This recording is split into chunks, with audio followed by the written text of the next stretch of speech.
Good morning student. बालक की स्वतंत्रता का हम अध्ययन कर रहे थे। अब इसमें करेंगे हम, अब तक हमने एक बताया था फ्रॉवेल, मोंटेसरी का, रूसो की, उधर जॉन लॉक ने जो जो अपने कथन बताए थे बालक को किस प्रकार से स्वतंत्र रहने दिया जाए। अब उसमें बात करेंगे उदार एवं व्यावसायिक शिक्षा। बालक की स्वतंत्रता के अंतर्गत ही उदार एवं व्यावसायिक शिक्षा, व्यावसायिक शिक्षा किस प्रकार से प्रदान की जाए।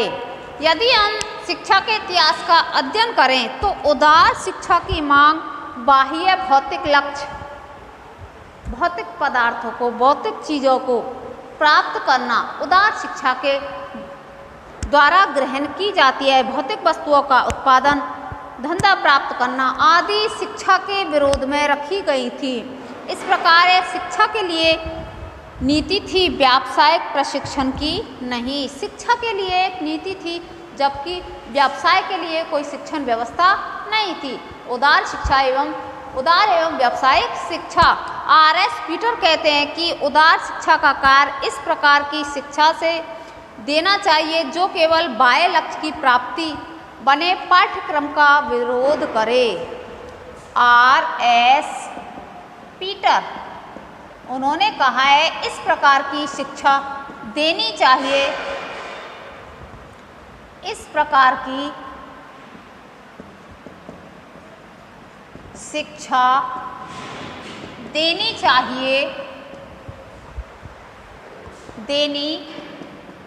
चाहिए कि इस प्रकार की शिक्षा देनी चाहिए कि जो केवल बाह्य लक्ष्य की,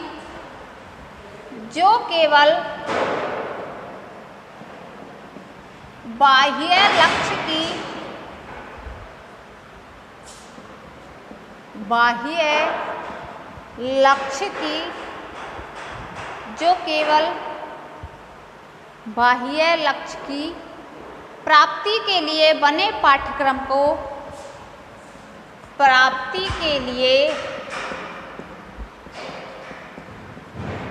बने पाठ्यक्रम को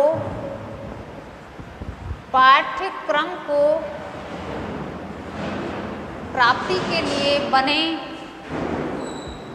पाठ्यक्रम का विरोध करे। क्या कहते हैं आर.एस. पीटर? पाठ्यक्रम का विरोध करे। कैसे? इस प्रकार की शिक्षा देनी चाहिए जो केवल बाह्य लक्ष्य की, बाहरी तो लक्ष्य उसमें प्राप्त हो रहा है लेकिन बने लक्ष्य के लिए पाठ्यक्रम का विरोध करो। बाह्य लक्ष्य प्राप्त हो रहा है पर जो मूल रूप से लक्ष्य प्राप्त करना चाहिए उसकी प्राप्ति नहीं है, उसका क्या करना चाहिए? विरोध करना चाहिए। जैसे शिक्षक प्रशिक्षण संस्थाओं में मनोविज्ञान का शिक्षण शुद्ध रूप से व्यावसायिक उद्देश्य के लिए किया जाना है। जो टीटी कॉलेज हैं, शिक्षक प्रशिक्षण जो विद्यालय जैसे बीएड, इंटीग्रेटेड बीएड, एमएड, उसमें जो कोर्स चालू कर रखे हैं उसमें व्यावसायिक शिक्षा का कोर्स भी दिया जाना जरूरी है। अब ऐसे बाह्य लक्ष्य की अगर प्राप्ति हो तो ऐसे जो पाठ्यक्रम है उनका विरोध किया जाना चाहिए। उदाहरण के लिए बीएड का जो पाठ्यक्रम है, एमएड का जो पाठ्यक्रम है, 4th ईयर का जो पाठ्यक्रम है, बीएसटीसी का जो पाठ्यक्रम है, उसमें व्यावसायिक शिक्षा की शिक्षा जरूर प्रदान करनी चाहिए। ऐसा हमें पाठ्यक्रम देना चाहिए। ये किसने कहा है? आर.एस. पीटर के अनुसार विभिन्न प्रकार के प्रयोगों के प्रतिवेदनों से के आधार पर ज्ञात होता है कि सामान्यतया छात्र अध्यापक वे ही होते हैं जो शिक्षण व्यवसाय से जुड़े होते हैं। छात्र अध्यापक वे ही होते हैं, छात्र अध्यापक वे ही होते हैं जो शिक्षण व्यवसाय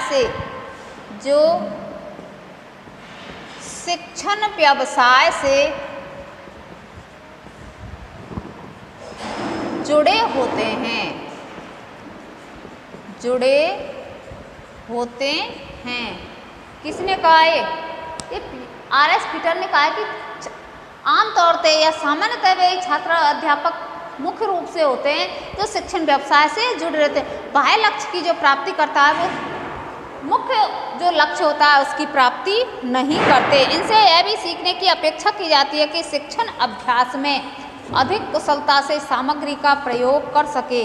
यदि मनोविज्ञान को उनकी शिक्षा का एक भाग माना जाता है तो उन्हें उन शोधों से भी प्रारंभ किया जाना चाहिए जो उनके शिक्षण व्यवसाय से संबंधित है। किसी भी तरह उन्हें विषय की गहनता में जाने के लिए प्रेरित किया जा सके जिससे वे जांच के रूप में मूल्यों एवं ज्ञान की गहराई को समझ सके। कहने का जो तात्पर्य है, किताबी जो भाषा है उसमें कहा गया है कि बाह्य रूप से लक्ष्य की प्राप्ति ना हो। शिक्षक प्रशिक्षणों में व्यवसाय शिक्षा भी दी जानी चाहिए जिससे बालक को अपने रोजगार के लिए इधर उधर ना भटकना पड़े और बालक बेरोजगार ना रहे।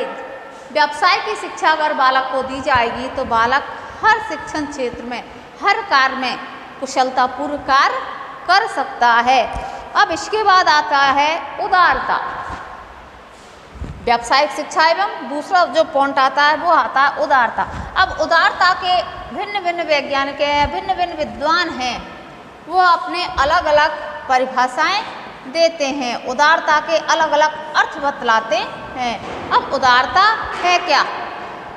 उदारता शब्द की एक प्रकार से व्याख्या की जाती है एक व्यक्ति को एक क्षेत्र में प्रशिक्षित किया जाना।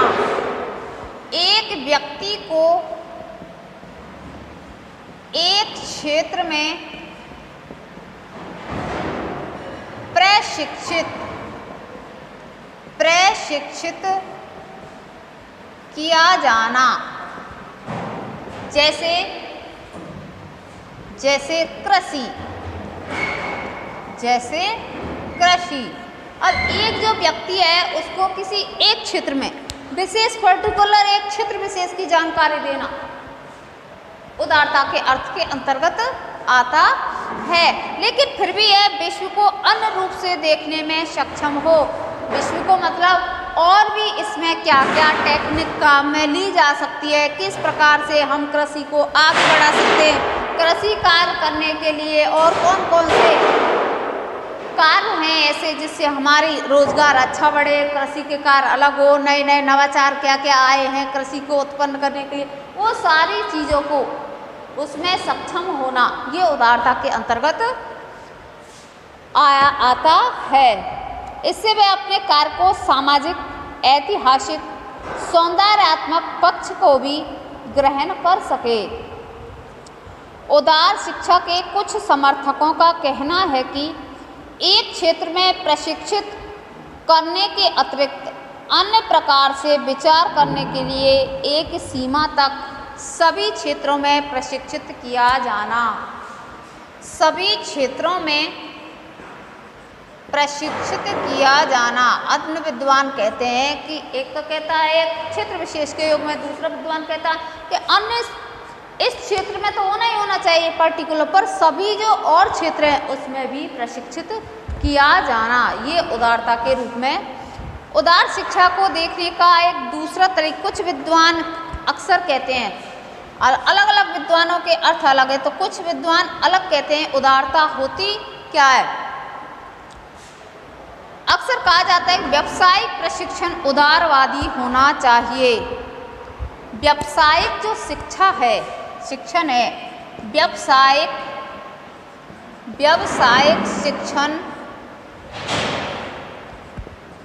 शिक्षण उदारवादी होना चाहिए। व्यावसायिक शिक्षण उदारवादी होना चाहिए। इसका अर्थ होगा कि व्यक्तियों को सुकार यथा भोजन पकाना या अन्य कोई हस्तकला का प्रकार दिखाया जाए। व्यावसायिक शिक्षा उदारवादी होना चाहिए। जैसे शिक्षा तो कर रहे हैं उसमें अन्य कार्य भी सुचारू रूप से होने चाहिए, जैसे भोजन खाना, हस्तकला, उद्योग कला और सारी जो कलाएं हैं उनमें भी व्यक्ति को निपुण होना चाहिए। इन सारी कलाओं को एक व्यवसाय शिक्षण के अलावा उनको अन्य कलाओं में भी निपुण होना चाहिए। हस्तकला के बहुत सारे ऐसे हस्तकलाएँ चीज़ हैं जो अलग अलग पैटर्न से बनाई जाती हैं, रोचक होती है, उनसे इनकम भी होता है। उसी प्रकार से भोजन की जो व्यवस्था है उसमें भी बालक को भाग लेना चाहिए। केवल परिणामों के सामयिक मूल्य पर ही ध्यान नहीं देना चाहिए। इसका अर्थ है कि व्यावहारिक रुचियों को मुख्य रुचि में प्रस्तुत किया जाना चाहिए, जिससे व्यक्ति ज्ञान के क्षेत्र में विकसित करने के लिए प्रोत्साहित किया जा सके। उदाहरण के लिए यदि एक व्यक्ति को कृषि संबंधी प्रशिक्षित किया जाए तो वह कृषि सामग्री में रुचि लेने लगेगा। मैंने आपको पहले ही बता दिया। ये अन्य विद्वान है जो अलग अलग बात से उदारता बता रहे, पर एक क्षेत्र में वो एक ही क्षेत्र बताए तो इसमें वो क्या करने लग जाएगा, रुचि लेने लग जाएगा, रुचि लेने लग जाएगा। उसको उसमें हर कार्य के लिए इसको में किस प्रकार से उत्पादन बढ़ाया जाए, किस किस कार्यों को किया जाए, व्यावसायिक प्रशिक्षण के लिए सभी उपायों के शैक्षिक मूल्य में वृद्धि लिए जाए। इन सारी चीज़ों में जो व्यक्ति है वो रुचि लेने लग जाएगा। किन किन चीज़ों से कौन कौन से नवाचार हैं, कौन कौन से अच्छे बीज हैं या कौन कौन सी नई टेक्निक आई है जिससे मेरी कृषि में और उन्नति हो, अच्छा रोजगार बढ़े, अच्छी किस्म के बीज आए जिससे कार्य अच्छा होने लगे। तो इसमें क्या करेगा व्यक्ति, रुचि लेने लग जाएगा। उदार एवं व्यावसायिक शिक्षा के उपर्युक्त विचार हमें यह विचार करने के लिए बाध्य करते हैं कि दोनों का प्रशिक्षण अत्यधिक आवश्यक है। दोनों का प्रशिक्षण, बिना प्रशिक्षण के आप कुछ नहीं कर सकते।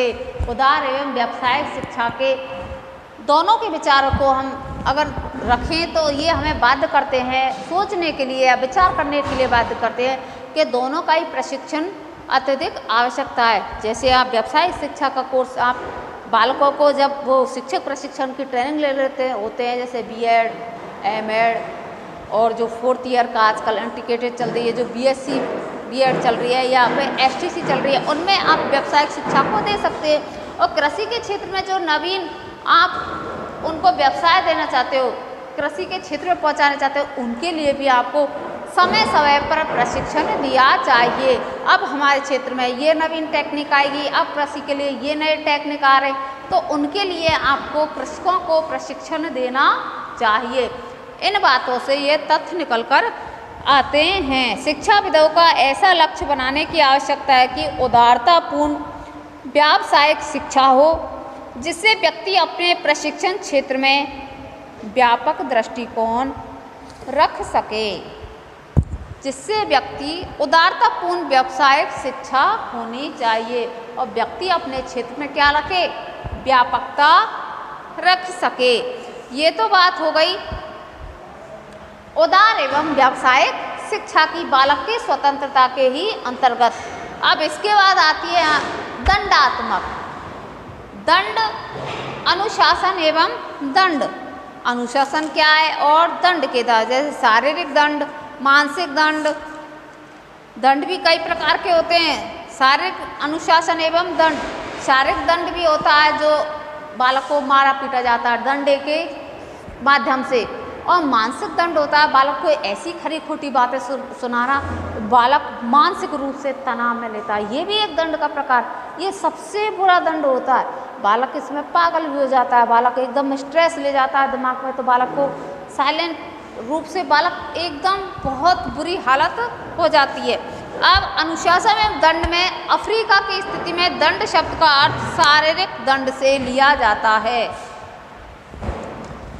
अफ्रीका में जो दंड की अगर व्यवस्था देखी जाए तो वहाँ जो दंड है वो शारीरिक दंड से लिया जाता है। हमारे यहाँ अगर प्राचीन हम शिक्षा प्रणाली को देखें तो दंड क्या थी, एक अगर शिक्षक ने डंडा छोड़ दिया तो बालक अनुशासनहीन हो जाएगा। वो मारना पीटना ही अनुशासन सबसे बड़ी चीज मानता था, डंडे को ही अनुशासित समझता था। तो अनुशासन और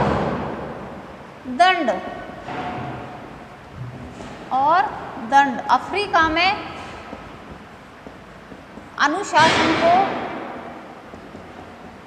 अनुशासन या दंड को अफ्रीका की स्थिति में दंड शब्द का अर्थ शारीरिक दंड से माना जाता है। दंड को शारीरिक दंड की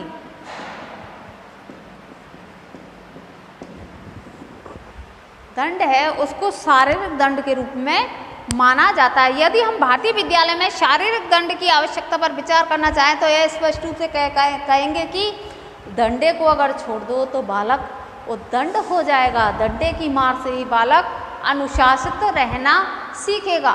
डंडे के ही बल पर बालक अनुशासित होगा। बालक स्वतंत्रता अगर बालक को दे दी जाए तो बालक पथ भ्रष्ट हो जाता है या बालक बिगड़ जाता है। दंड का अर्थ उसके मस्तिष्क में कुछ और नहीं है बल्कि बालक को अत्यधिक मार से अनुशासित करना। बालक को मार से अनुशासित करना, यही दंड का अर्थ है।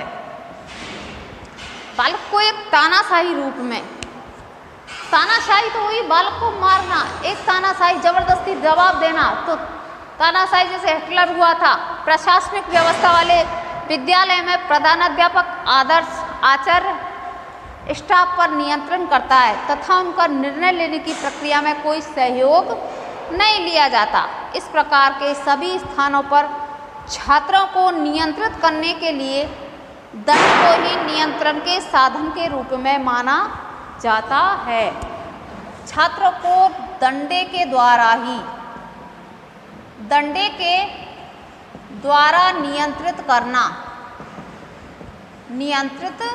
करना एक साधन के रूप में माना जाता। वहाँ के प्रधान अध्यापक, वहाँ का स्टाफ जो भी हैं वो बालक को दंडे के माध्यम से नियंत्रित करते थे।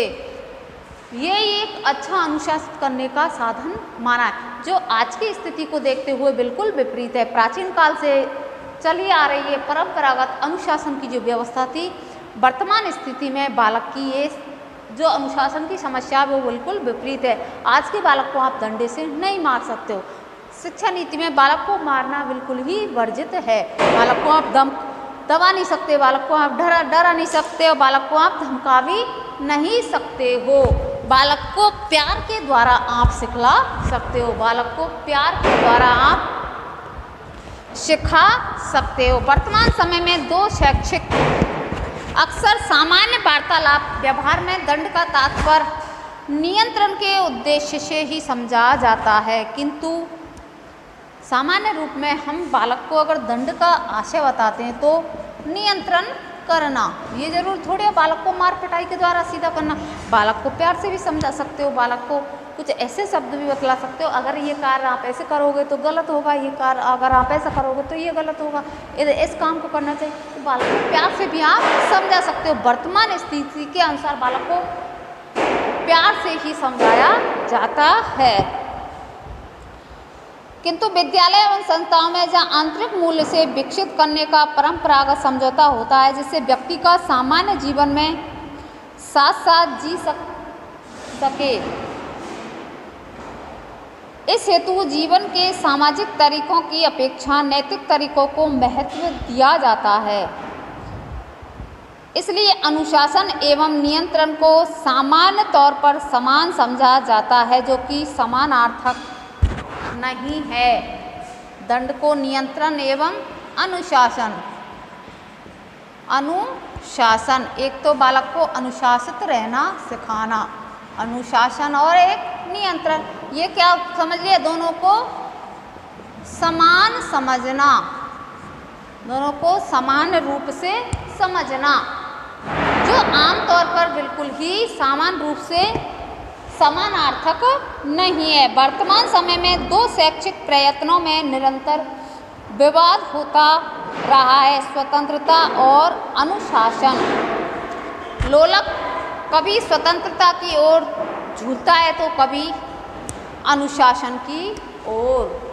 वर्तमान में विवाद है तो वो है स्वतंत्रता और अनुशासन। बालक को अनुशासित रखा जाए या बालक को स्वतंत्र छोड़ दिया जाए। वास्तव में अनुशासन शिक्षा का रूढ़िवादी संप्रत्यय जो लंबे समय से प्राप्त होता चला आ रहा है।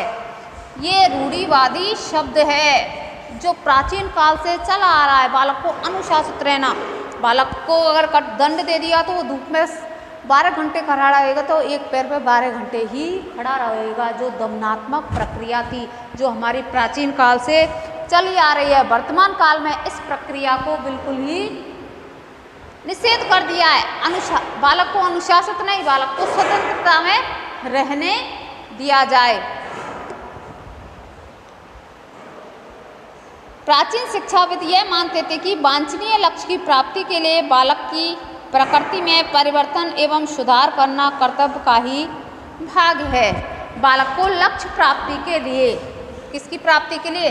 बालक को लक्ष्य प्राप्ति के लिए उसकी वांछित जो क्रियाएं थी उसमें सुधार में लाना बहुत जरूरी है। अर्थात बालक को अनुशासन में रहना ही बहुत जरूरी है। अगर बालक अनुशासित रहेगा तो वो अपने लक्ष्य को प्राप्त कर लेगा। ये प्राचीन जो विद्वान थे उनका मानना था। लेकिन 19वीं शताब्दी में के मध्य तक शिक्षा का यही प्रचलित रहा। जब 20वीं शताब्दी आई, 21वीं शताब्दी आई थी, तब से बालक को स्वतंत्रता प्रदान की जाने लगी। एक विद्यालय में अक्सर बालक को दंड देने की क्रिया अनुशासन में जोड़ी जाती थी। सत्य तो है कि अनुशासन मूल रूप में अधिगम संस्थितियों में रहता है। बालक को अनुशासित रखना, अनुशासित होना, ये मूल रूप में रखा जाता था। परंतु सत्य तो है जो अधिगम कराना, बालक को जो पढ़ाया जाता था, जो लिखाया जाता था, उसको जब शिक्षक के द्वारा पूछा जाता था आपने क्या पढ़ा है, क्या किया है, वो अनुशासन के रूप में आता था। ये अनुशासन के रूप में होने वाली प्रक्रिया थी। तब बालक को दंडात्मक व्यवस्था दी जाने लगी। अगर बालक अधिगम को याद करके, उदाहरण के लिए व्याकरण या नैतिक नियम के इस प्रकार की व्यवस्था या नियमों का पालना किया जाए, वे नियम सीख सकते थे। उदाहरण के लिए व्याकरण या नैतिक के नियम सीखने की विद्या हो या अन्य सामान्य नियम, ऐसे नियम एक अधिकारी के द्वारा किसी भी बालक पर थोपे जा सकते हैं या स्वयं अधिगम अपने ऊपर थोप सकता है। जब भी हम व्यवस्था के नियम की बात करते हैं तब अनुशासित शब्द में जो कि एक नियम सदृश दंड होने की आवश्यकता में रखता है। बालक को जो अधिगम करता है, जो बालक को बतलाया जाता है, जो बालक को सिखलाया जाता है, उसमें बालक कितना पारंगत हुआ है, बालक कितना अनुशासित हुआ है, उसके रूप में अनुशासन की व्यवस्था की जाती थी। बालक को अनुशासित रहना, किस प्रकार से बालक अनुशासित हो सकता है, इन नियमों की अनुपालना करना। अब इसके बाद आते हैं दंड के सिद्धांत। शिक्षाविदों ने दंड के संबंध में 3 सिद्धांतों की चर्चा की है। दंड के सिद्धांत,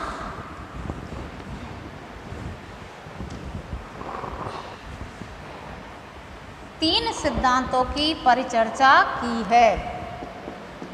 सिद्धांत,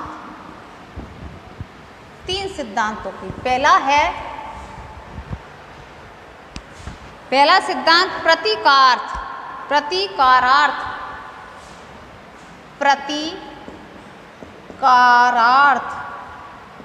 पहला जो सिद्धांत है वो है प्रतीकारार्थ दंड सिद्धांत है, जो कि आँख के लिए आँख तथा दांत के लिए दांत पर विश्वास करता है। आँख के लिए आँख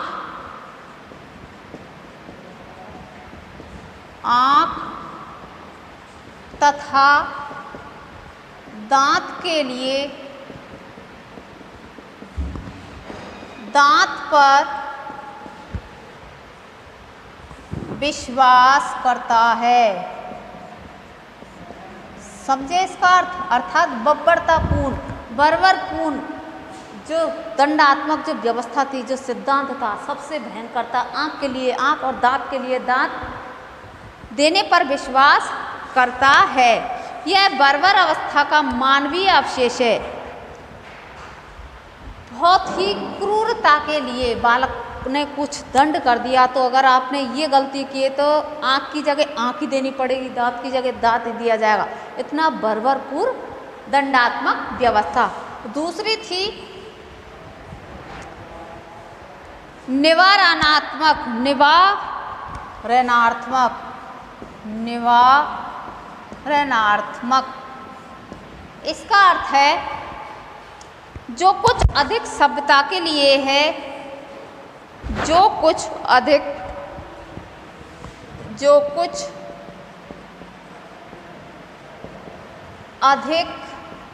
सभ्यता के लिए है,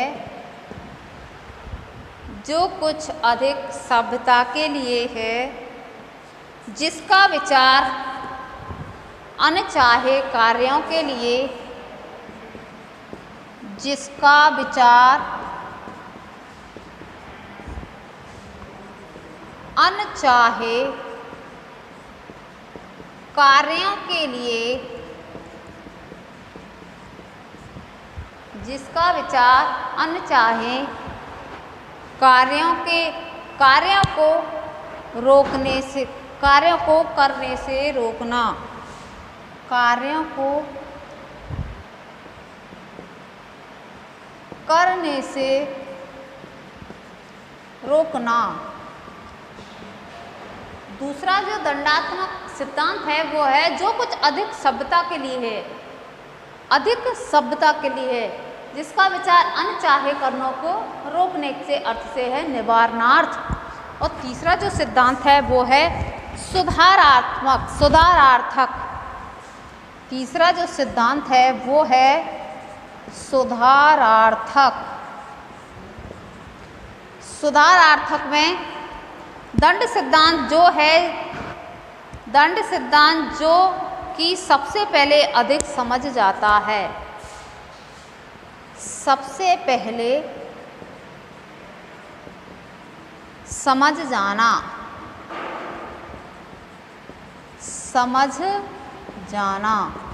ये कौन सा है? सुधारार्थक। पहला था प्रतिकारात्मक, आँख के लिए आँख ही देनी पड़ेगी। दूसरा था निवारणार्थक, सभ्यता के लिए, जिसका विचार अनचाहे कार्यों को रोकना। और तीसरा है सबसे पहले समझ जाना, अर्थात सुधार कर लेना, अपने आप को सुधार कर लेना। दंड के तीनों सिद्धांतों में केवल प्रतिकारात्मक सिद्धांत ही दंड का सबसे संभावित उत्तर है। वास्तव में दंड एवं विचार जैसे भय दिखाकर निवारण या रोकथाम का प्रगति एवं सुधार में कोई संबंध नहीं है, क्योंकि व्यक्ति को पुनः अपराध करने से रोके बिना दंड नहीं दिया जा सकता। इसलिए दंड का एक दुर्लभ अर्थ प्रतिकार हो सकता है, क्योंकि इसमें जो कुछ उसने दिया है उसके बदले में कुछ अंतर्निहित है। प्रतिकार, प्रतिकारार्थक, निवार, ये सबसे भयंकर दंड का सिद्धांत माना गया है। आज हमने आपको बालक की स्वतंत्रता के अंतर्गत उदार एवं व्यावसायिक शिक्षा, अनुशासन एवं दंड और दंड के सिद्धांतों पर परिचर्चा की है। बालक की स्वतंत्रता के अंतर्गत आशा करती हूँ ये वीडियो आपको पसंद आया होगा। नेक्स्ट टॉपिक की चर्चा करेंगे, तब तक के लिए धन्यवाद।